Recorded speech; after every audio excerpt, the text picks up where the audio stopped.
arvokisoissa aivan omaa luokkaansa tietysti, mutta nyt lähdetään petaamaan Euroopan mestaruusmitalleja ja sen petauksen aloittaa Puolan Radoslav Poplavski. Viime vuoden alle 23-vuotiaiden Euroopan mestari ja Helsingissä juostu tämän kauden aika 8.19.25.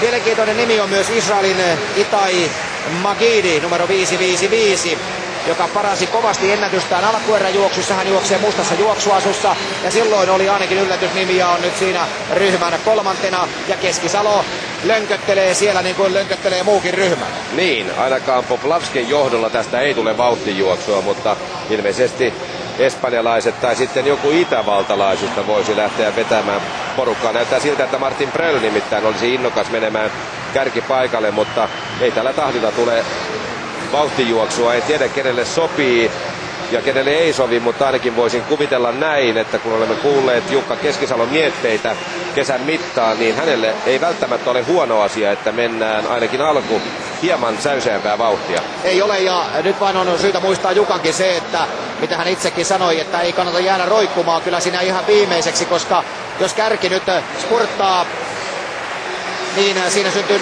nopeasti niin paljon eroa, että sen kurominen on vaikeaa. Tästä ei näköjään sittenkään tullut mitään huikeaa vauhtijuoksua eikä vauhtileikittelyä. Itai Magidi kärkipaikalla. Hänen takanaan Martin Bröll, 3 vuotta sitten alle 23-vuotiaiden Euroopan mestari. Toinen Itävallan edustaja tässä juoksussa on Günther Weidlinger. Hän on Itävallan ennätysmies numerolla 121 ja sivunumerolla 9. Eli tällä hetkellä Poplavskin rinnalla. Siellä 3 tai 4. Poplavski 3 ja Weidlinger 4. Ja nyt Mustafa Muhammed vuorostaan Jukka Keskisalon kanssa peräkkäin. Jose Luis Blanco, numero 232, espanjalaisjuoksija, on sikäli mielenkiintoinen kaveri, että hän oli Pariisissa juuri Jukan edellä. 8. Jukkahan sijoittui 9. ja juoksi siellä hienosti 8.17.72. Sitten alkoi 2 vuoden loukkaantumiskierre. Ja nyt vasta tämä kausi on ollut sellainen kausi, että Jukka on päässyt täysipainoisesti harjoittelemaan. Mustafa Muhammed näyttää Yllevin täpötäydelle stadionille, että jos ei kukaan muu, niin hän alkaa tässä kohta vauhtia pitää. Ei kuitenkaan vieläkään mitään suuria mielihaluja kenelläkään ole. Ja hurja taistelu tästä on luvassa. Ja missä vaiheessa sitten jollakin se kuuluisa hermo pettää ja vauhti alkaa lisääntyä. Seuratkaa ennen kaikkea Ranskan siniasuista Boabdallah Daria, joka on vaarallisen kova kaveri, kova kirimies tässä juuri Mustafa Muhammedin takana. Hän on juossut tällä kaudella 8.14.33 ja on olympiakisoissa sijoittunut hienosti 4., 5., 7. ja 8. ja 4 vuotta sitten EM-kisojen 4. Kilometrin väliaika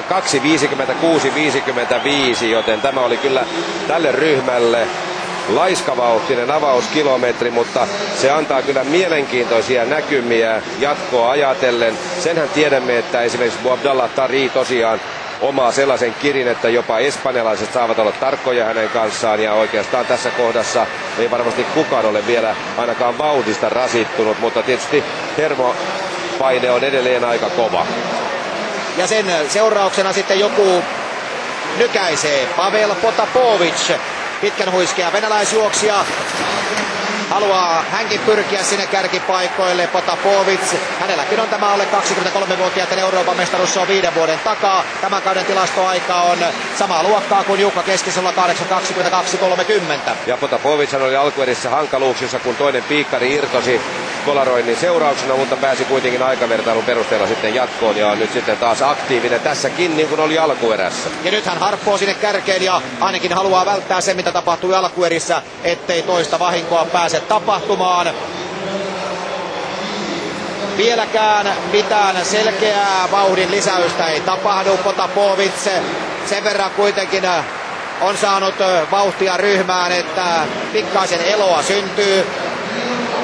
Kaikki espanjalaiset tarkkailevat kyllä tilannetta mielestäni koko ajan. Jukka Keskisalo ryhmän viimeisenä, hänen edellään Radoslav Poplavski, Mustafa Muhammed vuorostaan nyt kakkoseksi. Ja koko ajan seuratkaa Boabdallah Tari Hän ei ole tehnyt elettäkään mihinkään suuntaan.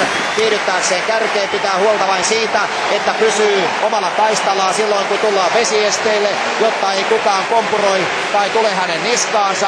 Se on taktiikkaa, jonka tämä kokenut juoksija osaa mitä parhaiten. Se mikä on ehkä yllättävintä on se, että Espanjan kolmikko on ollut erittäin passiivinen alkumatkalla ja pian tulee kuitenkin 2 kilometrin väliaika eikä merkkiäkään siitä, että olisi mistään joukkuetaktiikasta kysymys. Onko niin, että jokainen espanjalainen tekee niin sanotusti oman juoksunsa ja jokainen pelaa omaa peliään? Nyt ainakin Mustafa Muhamed lähtee tekemään omaa juoksua, koska vauhti lisääntyy hetkessä. Israelin Itai Magidi on joutunut luopumaan.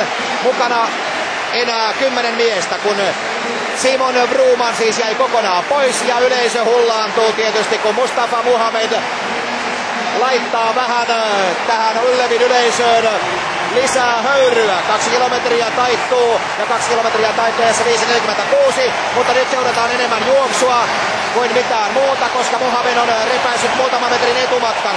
Kaikki pysyvät kuitenkin turvallisesti siinä iskuetäisyydellä. 2 kierrosta matkaa maaliin. Jukka Keskisalo on mukana ryhmässä hyvin vielä ja tässä vauhdissa pitäisi kestääkin hyvin. Pikkuhiljaa sieltä aletaan parannella asemiaan, eli siellä parantelee asemiaan nyt Günther Weidlinger, hän on kakkosena. Tari 4. Espanjan kolmikko siinä Potapovicin ympärillä. Ainoastaan Cesar Perez, pitkätukkainen espanjalainen, on siellä Jukka Keskisalon kanssa.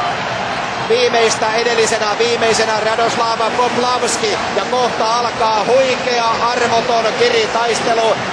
Mustafa Muhamed saa vielä pitää paikkansa. Nyt alkaa sitten näyttää siltä, että Antonio David Jimenez alkaa olla kiusaantunut tästä hiljaisesta vauhdista.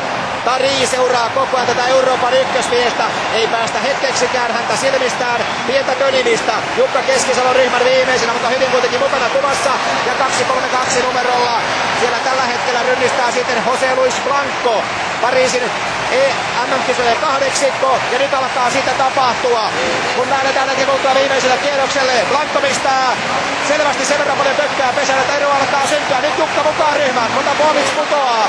Toinen itävaltalainen putoaa. Keskisalo parantelee vielä asemiaan. Hän on hyvin kuvassa mukana. Blanco johtaa. Muhamed kakkosena. Tari 3. Sitten on Brell. Keskisalo nousee tällä hetkellä jo 5. Ja Keskisalo on loistavasti mukana vielä kamppailemassa, kun José Luis Blanco painaa takasuoralla. Mustafa Muhamed 2. Tari 3. Keskisalo nousee edelleen.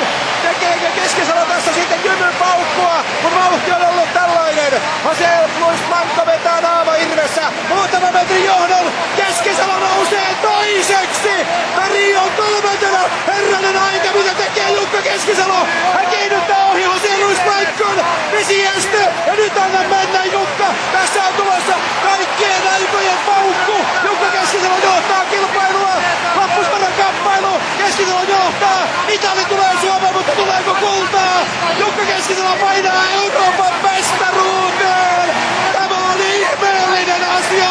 Keskisalo voittaa Euroopan mestaruuden. Aivan hirvittävä paukku. Jukka Keskisalo on Euroopan mestari. Vauhti oli petattu Keskisalolle. Voi aavistus, mitä voi tapahtua urheilussa. Jukka Keskisalo 8.24, 89 ja mikä esitys, mikä taktinen esitys. Tämä oli niin valtaisa paukku.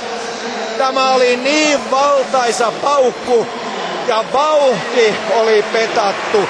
Se oli petattu Jukalle. Se on. Ja mikä ratkaisu? José Luis Blanco, hän teki työtä ja Keskisalo ilmiömäisellä 300 metrin kirillä. Hän tekee sen, ja jos joku nyt väittää, että tämä ei ole Janne Holmeinin veroinen paukku, niin väittää jotain ihan muuta. Tämä vielä on kerran. paukku.